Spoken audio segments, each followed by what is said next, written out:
Hello everyone and welcome to another New World video. My name is Brian if you happen to be new to the channel, but if you're a returning subscriber, welcome in and welcome back. Happy New Year to each and every one of you. And in today's video, I'm going to dive into what's coming up this week on Eternum. Now, this is going to be taking the news that they generally roll out. We also have some patch notes later this week, and I want to spend a little bit of time after covering the news to talk to you guys about my 2024 plans for the channel, as well as invite you guys in to check out the other content that I make. The top link in the description will get you to the podcast, will get you to the streams, will get you anything else that you might want in terms of your content creation curation. I hope that I'm a part of it in some way, but anyway, I get it. I do a lot of crazy stuff, and I hope that you guys are enjoying the content and will continue to hang out with me here on the channel for 2024. But we'll talk a little bit more about my plans towards more of the end of the video for those of you who are absolutely interested. But first, let's go ahead and dive into the news. The Legacy of Crassus is returning January 10th through January 23rd. Kicks off, greetings adventurers, the shadow of Roman tyranny creeps ever closer, consuming Eternum on January 10th through the 23rd. Banish General Crassus's monstrous captains and a new event-specific daily rewards, and his brothers bound by blood in battle. Now transformed into stone by the curse of Medusa and warped into mythic monsters by the corruption. They will stop at nothing to fulfill their final command. Once feared across many lands as General Crassus's two most dreadful champions, they continue his legacy and relentless Cyclopean brutality. So you got to brave this up. So the reward spotlight for this year, triumph over these level 70 vicious brutes for event-specific items like Cyclop statuettes, the 19th Legion pickaxe, Lunicus's weapons, and Decimus's armor. Note that these players must deal at least 1,000 damage to receive the rewards. You can see here a couple of those items that they are talking about: the statuettes, the pickaxe, the weapons, and this case talking about the daily bonus rewards. Players can earn a special cache containing up to one of the following event-specific pieces of loot after defeating the world bosses, maximum of 3 bonus rewards daily. Players are also guaranteed to receive every reward after defeating them 12 times.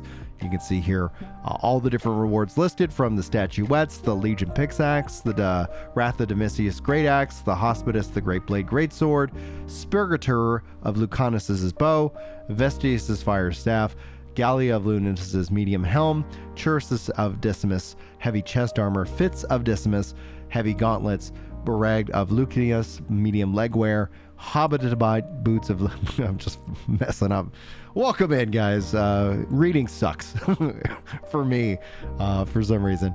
Dadgum dyslexia, man. It gets me every time. Players will also get 1 obsidian gypsum and 15 dark matter. The daily rewards were set at 15. Now, for the standard rewards, players receive one of the following each reward time that they fell the bosses. Every victory rewards players with either a random weapon or armor piece at their level, 90% chance, a special named item from Brimstone Sands or Greater Eternum, 10% chance. So that's going to help continue to incentivize players to continue to go back. Players are also going to get some level appropriate consumables, health, mana, etc. So for those who knock out their dailies, in this case, will end up basically still be able to have a reason to farm, so they're not fully punished for helping out other players that they get online. For me, example, if you want to team up and go hunt this down, let's get that scheduled here for a live stream and have so much fun.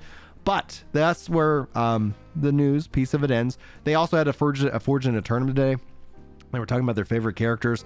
The big news out of that is that next week they're talking about the economy. So I think that's going to be a very insightful video to kind of listen to as we get ready to step into the new year. And this year I think is going to be jam-packed. I'm very bullish about the state of New World. I'm very pleased with the direction that they're going, with some caveats and pullbacks.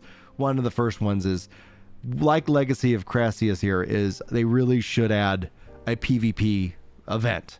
They need to create something like this that is not necessarily once a year, because this is, this was the same time last year, but something where it's like at least every 2 weeks on, 2 weeks off, or so. I don't know what the cadence would be, but a PvP focused event for people to join in, compete for whatever that period of time is, and let it retire and let the players rest before coming back for the next round. Anyway, let's talk about 2024. I hope that overall on the channel, you see an increased level of quality. less videos, where basically I've got a video that's coming about State of the Game New World coming to the channel soon that I really hope you guys check out and enjoy. But across my network of channels, this is going to continue to remain a New World focused channel, but we will be bringing in any of the Lord of the Rings development updates as well. I'm toying around with renaming the channel, and for that we'll see what I end up deciding to name it to. Ultimately, I wanted to encapsulate the spirit of what AGS is doing with New World and with Lord of the Rings, and I think there's going to be a lot of crossover with both of those games, but time will tell here on the channel itself. So look forward to that if you're looking forward to their next MMO, and then that will be something that I'll have to work to make sure that you guys have all of that well communicated.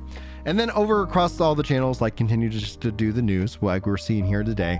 We got patch notes video this week for you guys, and then I will be and have been working on several guides. I took a nice little break around the launch of the expansion due to not wanting to sit into queue times, and now that it is I've been really enjoying this season.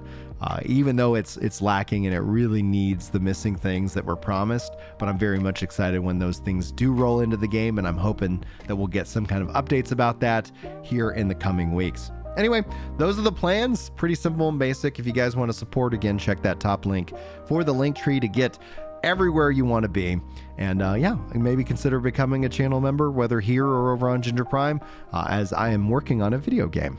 And I'm using the money that I'm able to generate through YouTube, minus the costs for the editor, to be able to try and help fund that development. So stay tuned for that. And a video about that and all of my stats across all my channels is getting ready to roll out across on Ginger Prime here probably in the next week. It's a big video, and hopefully you guys, if you're interested in stats and numbers in the revenue that the channel generates and more, that's essentially where I try to be as transparent as humanly possible, maybe too much so, but it is what it is. Thanks guys for being here. Like and subscribe if you haven't already and you feel like it earns it. Otherwise, double tap that dislike button. That also seems to get things going here on the channel too. Anyway guys, Happy New Year. Thanks for watching and for listening, and hopefully I'll see you in the next one. But until then, take care.